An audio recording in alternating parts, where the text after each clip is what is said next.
आज के इस वीडियो के अंतर्गत देखिए, आज हम मनु भंडारी जी का जीवन परिचय देखेंगे, साथ में उनकी रचनाएं, साहित्यिक विशेषताएं हम पढ़ेंगे, इनकी भाषा शैली और साहित्य में स्थान पढ़ेंगे। तो देखिए, मैं आप सभी को यहाँ पर वही लेखक परिचय बता रही हूँ जो आपसे देखिए बोर्ड एग्जाम में पूछा जाएगा।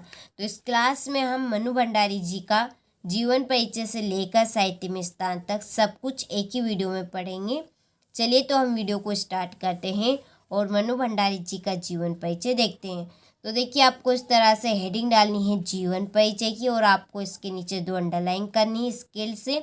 यदि आप हाथों के द्वारा करेंगे तो देखिए आपकी लाइन इधर उधर चली जाएगी या आड़े टेढ़ी हो जाएगी। तो आपको देखिए स्केल रखना है साथ में और स्केल से आपको 2 अंडरलाइन कर देनी है। तो इस तरह से आप हेडिंग डाल दीजिएगा और फिर लिखिएगा कि मनु भंडारी का जन्म सन 1931 में मध्य प्रदेश के मंदसौर जिले के भानपुर गांव में हुआ। तो मनु भंडारी जी का जन्म कहाँ पे और कौन से सन में हुआ? तो इनका जन्म सन 1931 में मध्य प्रदेश के मंदसौर जिले के भानपुर नामक गांव में हुआ। इनकी शिक्षा अजमेर राजस्थान में हुई। इन्होंने अपनी पढ़ाई कहाँ से की? अजमेर राजस्थान से की। युवावस्था में स्वतंत्रता आंदोलन में भाग लिया। युवावस्था में इन्होंने स्वतंत्रता आंदोलन में भाग लिया और उच्च शिक्षा पूरी करके आपने दिल्ली के मिरांडा हाउस कॉलेज में अध्ययन किया। इन्होंने अपनी शिक्षा पूरी करके दिल्ली के मिरांडा हाउस कॉलेज में इन्होंने फिर अध्ययन किया और आप प्रारंभ से हिंदी साहित्य सृजन से जुड़ गए। इनकी रुचि हिंदी साहित्य में थी तो ये शुरू से हिंदी साहित्य में जुड़ गए। तो ये है इनका सिंपल सा जीवन परिचय। यहाँ पर सिंपल लिखने का प्रयास किया है हमने। तो मनु भंडारी जी का जो जन्म है वो सन 1931 में मध्य प्रदेश के मंदसौर जिले के भानपुर नामक गांव में हुआ। इनकी शिक्षा अजमेर राजस्थान में हुई। इन्होंने जो अपनी पढ़ाई की वो कहाँ से की? अजमेर और राजस्थान से की। युवावस्था में इन्होंने स्वतंत्रता आंदोलन में भाग लिया और उच्च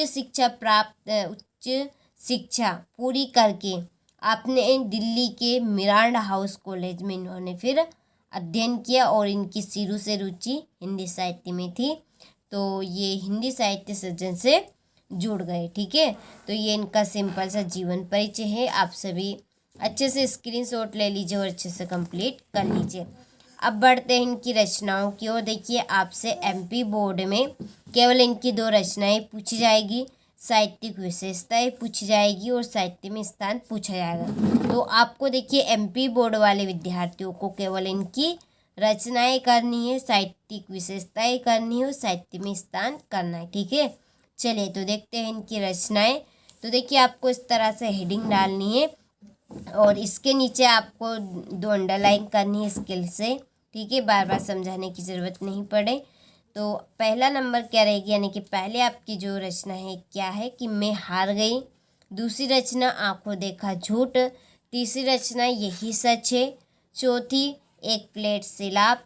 5वीं त्रिशंकु और 6ठी आसमाता और 7वीं क्या रहेगी? कलाव। ठीक है, तो ये है इनकी 6 रचनाएं। आपसे केवल 2 रचनाएं पूछी जाएगी। आपको परीक्षा में 3 रचनाएं कर कर आना है। ठीक है, आप इसमें से कोई सी भी रचनाएं कर सकते हैं। पहली क्या है हमारी कि मैं हार गई। दूसरी आंखों देखा झूठ। तीसरी यही सच है। चौथी एक प्लेट सैलाब। 5वीं त्रिशंकु।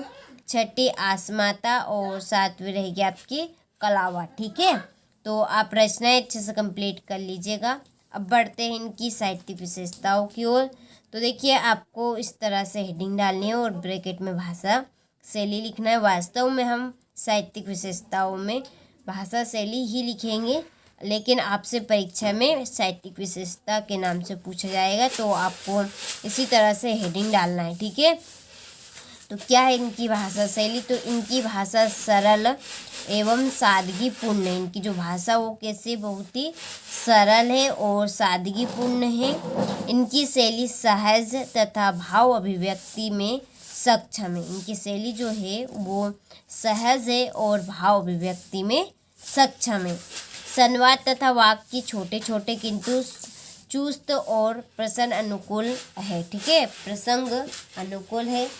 इनकी रचनाओं में बोलचाल की हिंदी भाषा के साथ साथ उर्दू, अंग्रेजी तथा देसी शब्दों का खूब प्रयोग किया है। ठीक है, इन्होंने हिंदी भाषा के साथ साथ किन भाषाओं का प्रयोग किया है, एक तो उर्दू भाषा और अंग्रेजी भाषा, और इसके बाद में इन्होंने देसी शब्दों का भी खूब प्रयोग किया है। तो ये है इनकी साहित्यिक विशेषताएं कि इनकी भाषा सरल एवं सादगीपूर्ण है, इनकी शैली सहज तथा भाव अभिव्यक्ति में सक्षम है, संवाद तथा छोटे छोटे ठीक है वाक्य छोटे छोटे किंतु चुस्त और प्रसंग अनुकूल है। इनकी रचनाओं में बोलचाल की हिंदी भाषा के साथ साथ उर्दू, अंग्रेजी तथा देसी शब्दों का इन्होंने खूब प्रयोग किया है। ठीक है, तो ये इनकी साहित्यिक विशेषता हो गई। आप सभी अच्छे से स्क्रीनशॉट ले लें और अच्छे से कंप्लीट कर ले। चलिए अब हम देखते हैं इनका साहित्य में स्थान।